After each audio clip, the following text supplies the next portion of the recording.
Well, hey, everybody. Today I'm talking about the top 6 benefits of vitamin C.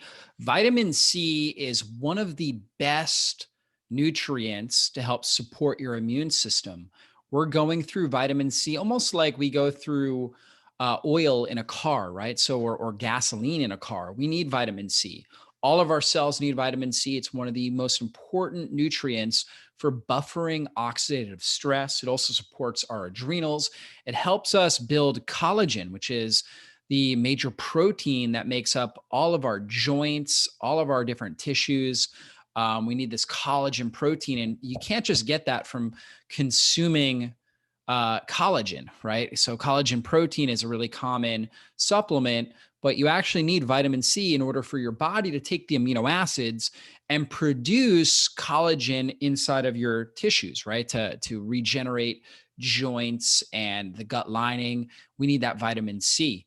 And so vitamin C is so important that Dr. Linus Pauling, he is a two-time Nobel Prize winner many years ago and kind of the father of orthomolecular medicine, looking at how nutrients impact our health. He said that nearly all disease can be traced to a nutritional deficiency. And I think there's a lot of I think there's a lot of sense in that. I think that can be very agreeable. In today's society, it's a little bit different than when Linus Pauling was around. Today, I think also toxicity plays a huge role. Toxicity and deficiency are the big factors when it comes to health and disease. And so when we look at vitamin C, we know that it's really important for the immune system. It's also very important for energy and adrenal health. If you're noticing that you're just fatigued throughout the day, if you don't sleep well at night, if you have morning fatigue, these could be signs of vitamin C deficiency. Very important for healthy skin, joint and joints. Again, it helps with collagen. So if you want really healthy skin that doesn't age as quickly, vitamin C is very important for that. Improves blood flow and heart health. So it's very important for keeping plaque from building up and inflammation from building up on our arterial linings. So it really helps keep the blood vessels clean. We need that vitamin C. Supports healthy aging again because it's helping with keeping all of our collagen healthy, and it also improves the histamine response. There are many people out there that have a lot of sensitivity, sensitivity to pollen, sensitivity to mold, to tree weeds, different things like that, like seasonal sensitivities, and also histamine that's in foods as well. If you're noticing that, for example, when you consume fermented foods or apple cider vinegar or bone broth, you just don't feel good. Maybe you break out in hives. Maybe you have headaches when you do that. That could be an issue with histamine intolerance. Vitamin C is very important for helping you metabolize histamine better. So, really, really important nutrient. We also know that the white blood cells really crave and they need a lot of vitamin C. The problem is when our blood sugar is elevated, okay, it actually reduces the availability and the absorption of the white blood cells to get vitamin C in the cell. You see, white blood cells need a ton. They need 50 times more vitamin C in their cell than a normal cell. White blood cells are, really critical for immune system function, right? So they help to go after parasites and viruses and different bacteria, different sorts of immune challenges.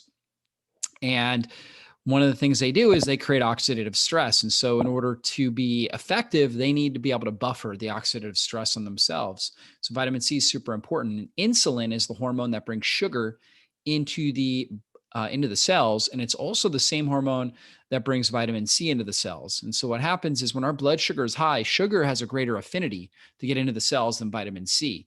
And so, when your blood sugar is high, in fact, fasting blood sugar of 120, okay, reduces what's called your phagocytic index. And that's really the ability of the white blood cells to break down and destroy bacteria and viruses and different things like that. So basically, what happens here is when your blood sugar's up like that, it reduces the ability of the white blood cells to really function well by 75%. So it's only 25, they're only 25% as effective. So obviously, we're not going to get the right level of immune stimulation and the right amount of immune power to keep those infections down. And so those sorts of infections can obviously cause a lot of damage in the body. So by keeping our blood sugar down, that's actually one of the best things we can do to optimize our vitamin C levels in our body and in our cells. So, having a blood sugar stabilizing diet is super important. You need less vitamin C from your diet and from supplements if you're keeping your blood sugar stable, getting it up, keeping it under 100, for example, for the most part, unless you're maybe exercising. It's actually going to keep, that's actually going to allow you to be more efficient with the vitamin C. If your blood sugar's high, if you're eating high carbohydrate meals, if you're under a lot of stress, not sleeping well, things like that, then your blood sugar's going to tend to be a lot higher, and you are going to deplete more of your vitamin C, and you're going to be more deficient, and you're going to need higher levels of vitamin C than somebody who is keeping their blood sugar very stable. So, what are some of the best vitamin C rich foods? These are some of the best foods that are easy to get, right? These are foods that you can pretty much get in just about every grocery store. Yellow bell peppers, by far the best source of vitamin C, or really all your bell peppers, particularly your red, orange, or green. I'm sorry, red, orange, or yellow. The green doesn't have quite as much. Green is really an unripe pepper, so as it ripens, it turns into one of these colors, and the vitamin C matures and it's better. So peppers are great. Guava, lemons, and limes. So you can squeeze those in water. The great thing about them is they're very low in sugar. Strawberries are a great source of vitamin C. Papaya, broccoli, kale, grapefruit, orange, and kiwi. We typically think of oranges, really not the best source. Okay. And they also come with a lot of sugar. So there's a lot better sources than that. Eating dark green leafy vegetables is a great way because they're low in sugar and high in vitamin C. And we always have to take that in consideration. A food can be high in vitamin C, like guava, but also be high in sugar. And that sugar can impact our ability to utilize vitamin C and make us need more of it. So in nature, it's great that a lot of these higher carbohydrate fruits also have the vitamin C because they help buffer it. But depending on where you're at with your health status, you may want to really focus on the lower sugar vitamin C sources.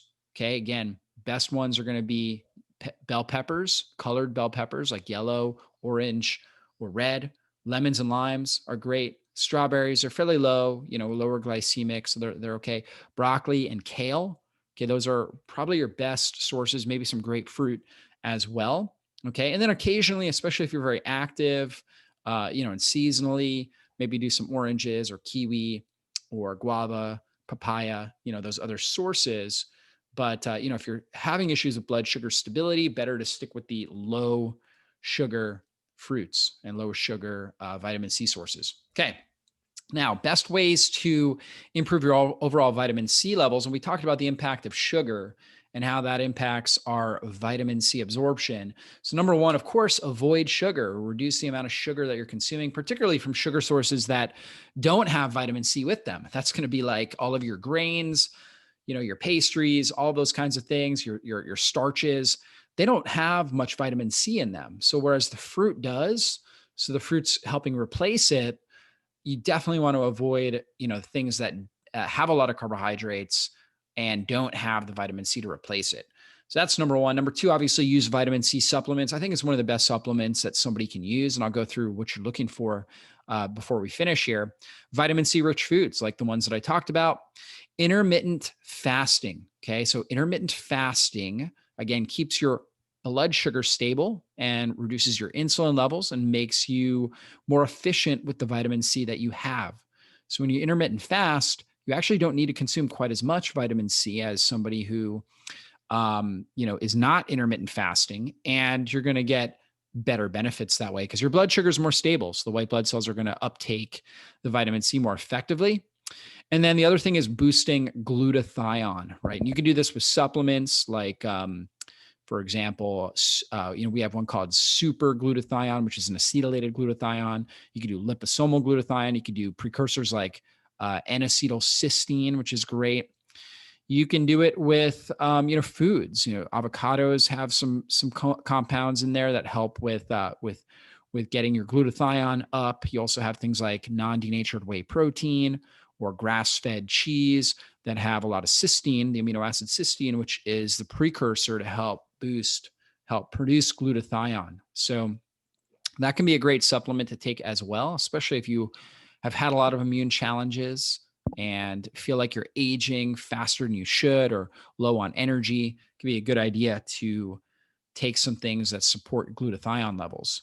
Okay, now the very best foods actually for that are really the richest in vitamin C, but these are harder to get. You're not really going to find these in a grocery store. This is more of herbs that you're looking for in kind of a powder or supplement form, are going to be your unripe acerola cherry. Okay, so acerola cherry is extremely rich.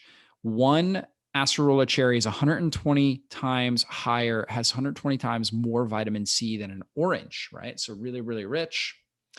You also have camu camu berry, right? Native to Peru, very, very rich in vitamin C and other polyphenolic compounds. And you've got amla berry as well, which is been used in like India and areas like that in Ayurvedic medicine, and very, very rich in vitamin C and polyphenols. So this is really going to be stuff you're going to look for in supplements, and you can really get a great organic, um, vitamin C, essential vitamin C blend. In fact, I really like this one right here, Paleo Valley Essential C Complex, and I do have a coupon code for you guys and a link below this video and podcast, so you can check that out. But it's from one of my favorite companies, Paleo Valley. I use their products like their meat sticks and their organ complex on a regular basis. And this is great because it's made with all organic superfoods. It combines those three superfoods we talked about, the camu camu, the unripe acerola cherry, and the what was the other one? The amla berry. Combines that in there. No fillers, nothing like that. Gluten free, and contains 450 milligrams of vitamin C per serving. That's highly bioavailable. So, really good product to use. So, if you're looking to strengthen your immune system, to improve your skin and joint health, and your energy and sleep quality throughout the day, I would recommend doing some regular vitamin C supplementation. And this is a great one. You're not going to go wrong here with Paleo Valley Essential C Complex. So, check it out. And we've got a 15% discount coupon. Just put in my name, Jockers, Jockers, at checkout with Paleo Valley, and you get 50% off whatever you're ordering. So check that out in the link below. Hopefully, you guys enjoyed this training, and we'll see you guys soon. Also, be sure to leave a rating and review. Go ahead and like this, leave a rating and review. And if you haven't subscribed to our channel, please do as well. So that way you get all of our updates right when we go up. So thank you guys, and we'll see you soon.